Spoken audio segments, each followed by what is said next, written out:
have Bell's palsy, but here's what else is wrong with you.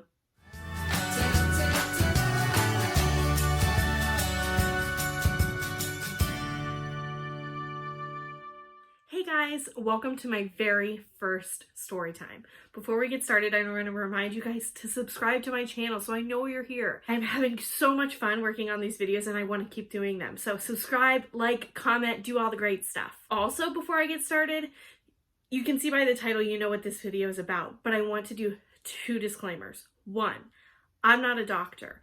I did go to lots of doctors, but I'm not a doctor. I'm not here to diagnose anybody. I'm not here to tell you what your situation is. I'm not an expert. I just know my experience. I just know what I've gone through and what I did go through and what I'm continuing to go through. 2, I'm not here to downplay Bell's palsy. I know some people have gone through way worse than I have. If I laugh or I say something, it's not to offend anybody. It's not to make light of the situation, but it was just a situation for me. So please keep that in mind. Okay, so my situation all started back in November. It was the Wednesday, was it the Wednesday? Yes, it's the Wednesday before Thanksgiving. I'd been really stressed at work and my jaw had been hurting really bad. But I just sort of pushed it off. I thought, oh, I'm probably just grinding my teeth. It's probably nothing to worry about. So I didn't think anything of it. Well, that night, Tyler and I were watching TV, and I don't know if I went and laughed at something or if I was trying to smile. I'm not exactly sure, but I noticed something didn't feel right about my face. It just felt off. I looked at myself in my phone because we can do all those great selfies, you know. I looked at myself and I realized my face is drooping. It's sort of going... That's an exaggeration. Half of my face wasn't doing anything specifically. That's a lie. I thought that it was this side of my face that was drooping. So I looked at Tyler and I said, look at my face. Why does it look like that? Oh, yeah. What is that? Am I having a stroke? I really thought I was having a stroke. So I'm Googling, you know, those Google gods. Nothing was consistent with a stroke. Other than the fact that my cognition was there, my speech was fine, nothing else felt off. So for whatever reason, I went to bed. I just went to bed. Thursday morning, we were getting ready to go to my husband's family's house for Thanksgiving. So I decided, okay, my face is still not any better. I'm going to call my mom. Sweating. So I call my mom and I say, so something's not right with my face. I said, well, it kind of is like one side of it is drooping. So I'm talking to her about it, my symptoms, what has happened. She said, well, it could be a lot of things. Could be stress. Stress does a lot of crazy things to your body. Could be a tooth because my mouth had hurt. She said it could be an infected tooth. Or it could be Bell's palsy. I didn't know what Bell's palsy was. So I Google it. Pretty close to what I'm experiencing, but not for sure. So she says, send me a picture. So I send her a picture of my face normal. And then I sent her this. My cheek looks really puffy and my other cheek doesn't. It's not that the one cheek looks puffy, it's that the other side of my face isn't doing anything. It's really weird. I've always had this really big smile. That's how I smile. Really big. I cheese 100%. So that's how I could tell something wasn't right. So I sent her the picture. She goes, I really think it's Bell's palsy. Again, it could be anything else. There's really not going to be a lot we can do today unless you want to go to the ER. I did not. So I was like, okay, I'm going to go to my family's house for Thanksgiving and we'll just go from there. You see my mother-in-law and I explained the situation and she really thinks it's Bell's palsy. Lots of people who had experienced it before, which is crazy because it talks about how rare it is, but then so many people knew somebody with it. So I don't know. So all day I just felt tired and gross and I just wanted to go home and sleep. The next day's Black Friday and I didn't have to work. So I got up at 7 a.m. and went Black Friday shopping with my mom and a family friend. I decided to call my doctor's office while we're out. So I call my doctor's office and of course the doctor's not in. So I talked to a nurse and I'm describing my symptoms, and the nurse says, "You need to go to the ER. You could be having a stroke." That seemed a little like absurd. I mean, this started on Wednesday, it's now Friday, nothing else has happened. We sure I need to go to the ER? You are having a stroke. Okay. She didn't say I was having a stroke. She said you could be having a stroke. I'm like, okay, thanks for your help. And she's like, wait. Are you gonna get it checked out? Well, yeah, that's the plan. Okay, I'll let the doctor know that you're gonna go to the ER and then she'll follow up.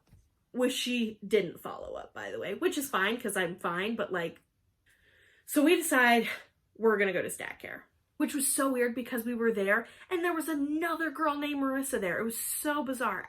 I hardly ever meet anybody with my name, and there was another girl with my name. It was so weird. So they called her back, and I thought they met me, and they didn't meet me. They met her, and blah, blah, blah, blah, blah.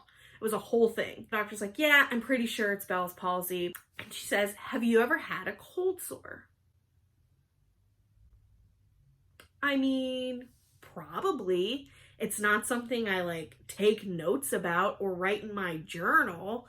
Like, probably, but not enough that it's been like noticeable. It's not ever been severe. It's not like I get them all the time. She goes, no. I don't mean like severity. I mean ever. Sure, I'm sure that I've had a cold sore before. Who hasn't ever had a cold sore? But I wasn't sure. She's like, I'm pretty sure it's Bell's palsy. I'm going to put you on some medication. However, I really think you need to get an MRI just to make sure. All of your symptoms are gone by the time you have your MRI. I don't think you need it. However, it takes that long to be seen by a neurologist, and we don't want to wait. If your symptoms don't go away, or God forbid get worse, that's not when you want to be calling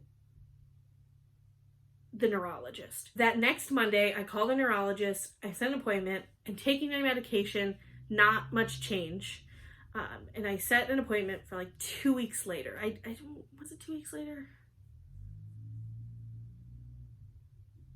No, it was at the end of December. That's when my my appointment, yes, my appointment was 2 weeks later. Sorry.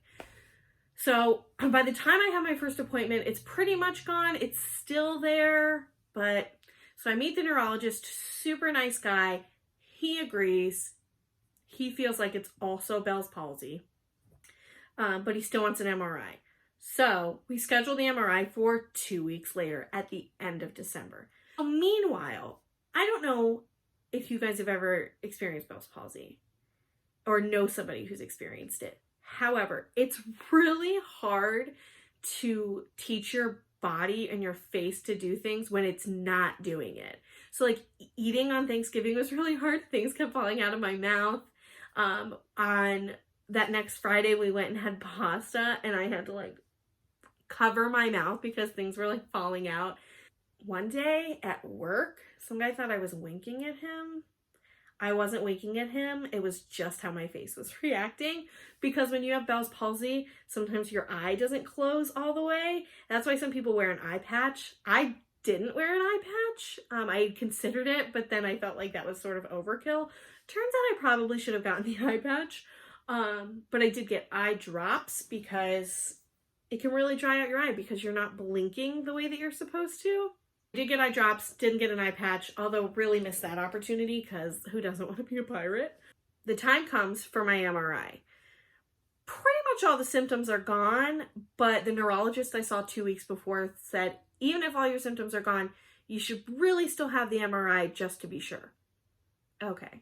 If you've never had an MRI before, let me tell you, it is awful. It's the most horrific experience. Okay, that's dramatic. It's not the most horrific experience, but it's pretty bad. I'm fairly claustrophobic. My husband's a big guy. If you've seen him, you know. So like if we're laying down or if we're cuddling and he has his arm around me, no bueno. I can't do it. I feel like I can't move. I don't like it. I go back and she tells me, okay, we're going to need you to take your bra off. You can keep all the rest of your clothes on. Okay. So I go into the changing room, I get changed, and I sit there and I wait. And I'm just talking to the person who runs the machine. I don't know what that's called. I'll have to look it up. I don't know. But the person who runs the MRI machine, we're waiting, and she's like, we're just waiting for this other guy to be done, then we'll put you in. Okay. She said, you're going to go in for about 15 minutes. We're going to take you out, and then we're going to do the injection. Now, the injection, so they can see more clearly, I'll put somewhere around here what that's actually for, the technical term. So we'll take you out, we'll inject you, and then we'll put you back in for about 10 minutes. Cool, sounds good. I can deal with that. So we're waiting. The guy that was in there comes out, and he's in a full hospital gown. What was he wearing? Chainmail? How can I wear my clothes? What's happening? Put me on the machine, which, by the way, I'm a plus size gal, and this bed is little. What do I do with my arms? She says, just lay them at your side. Girl, I can't lay them at my side. There's no bed there. My body takes up the bed. So I put my arms like right here, and then she says, this is your squeezy. If you need us, squeeze it. We'll pull you out. What am I gonna need a squeezy for? So I put it in my hand. I'm trying to stay calm. She puts this gate thing over my face, and she says, okay, you're gonna go in now. Are you okay? And I said, yeah. And she says, okay, you can move. Once you get in there, you can relax your arms. Just don't be moving around. First of all, if you've ever had an MRI, you know you ain't moving your hands around, especially a girl of my size. So they put me in there. Oh, Lord, it was like putting sausage in a casing. So they put me in there. I'm just waiting. I'm waiting. Meanwhile, she had told me that it's going to sound like a jackhammer. It sort of sounds like a jackhammer. So I'm laying there. The music starts, which startles me. I'm easily startled. And I'm counting songs. I couldn't even tell you what I listened to, but I do know that the song they took me out on was Lizzo's Truth Hurts, and the disrespect. Of course, Lizzo starts, and then they pull me out. She pulls me out. She says, you've done great. You've got about 17 minutes left. 17 minutes. That's a far cry from 10 minutes. Well, let's do the math. 7 minutes more. Almost double. They inject me. Don't let me sit up or anything. They inject me and shove me back in. And I'm in there and I hear, hello? There's a little mirror inside there that you can see the person running the MRI machine. So I'm looking around. They're fine. So I'm like, okay, I guess everything's fine. Fingers crossed. And they pull me out. And I say, that was unpleasant. She said, you did great. You did better than most people. And yours was longer than a typical one. why? I get back and change, and I go out and see Tyler, and I tell him how horrible it was. I am never doing that again. I am never doing that again. You can't make me. I'm never doing it again. Flash forward 2 weeks later for my results. So I see a nurse practitioner. First of all, I have to wait in the room for a long time because there's a guy who's almost passing out. I can hear everything because they're right outside the wall of the room that I'm in. I think I was there for like 20 minutes. You saw it in my last video, me sitting at the neurologist just waiting.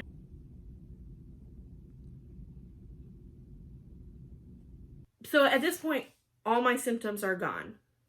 So she comes in, she sits down, and she says, okay, so what we found is that, yes, it's confirmed. You did have Bell's palsy. You had an enlargement in some nerve, which is consistent with that diagnosis. So that's true.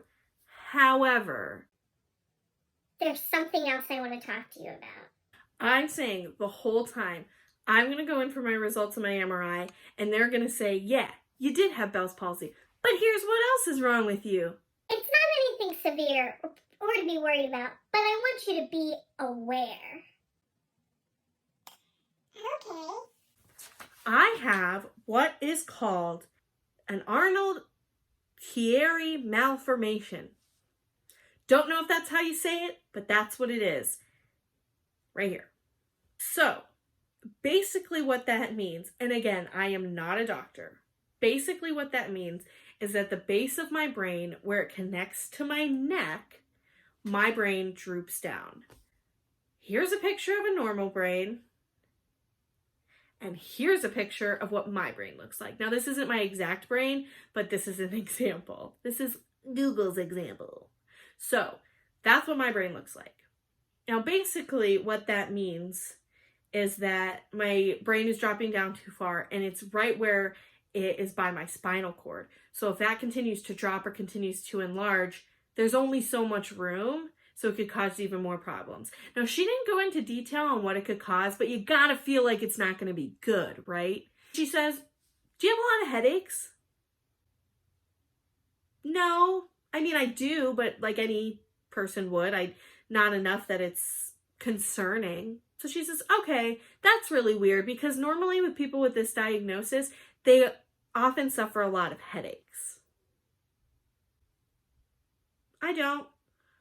Okay, well, if you notice that you're getting a lot of headaches, call us, because we'll want to look into it. I don't think anything's going to happen with this. I think it's going to end up staying the same, and you're not going to notice any difference. But just in case, we need to keep an eye on it and bring you back in for an MRI in a year. I am never doing that again. No. But of course I say, okay. And I will. I'll go in for the MRI because, I mean, it's my brain, right? Crazy. Like, I was right. I told her. I said, I told everybody. You were going to say, here's what else is wrong with you. And she was like, ha ha. Now you can tell everybody you were right.